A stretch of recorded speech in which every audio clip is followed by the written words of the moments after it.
Wanted to touch base on the QAction feature of records management, on how we can destroy documents or records once they have met their retention period. So in this particular case, we're going to use payroll as our example. And here I've already pre-filled out the screen. I'm going to explain the fields that we have here. So what we want to do is, on an annual basis, we're going to launch a disposition approval workflow for the payroll records. So a workflow here is called execute disposition, and there are two swim lanes or two personas that need to approve the disposition of the records.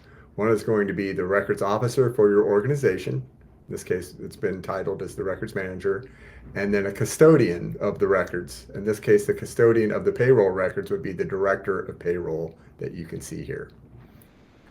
The next field that we're looking at is how long do we need to keep these records, and based off of what date, along with what action do we want to take. So in this case, we're saying that we're going to keep these records for 60 years from the termination date. And once that period has passed, we're going to destroy the records. So this is how you can just simply set up a policy for your given documents to destroy your records 60 years after the termination date of the employee. Thank you.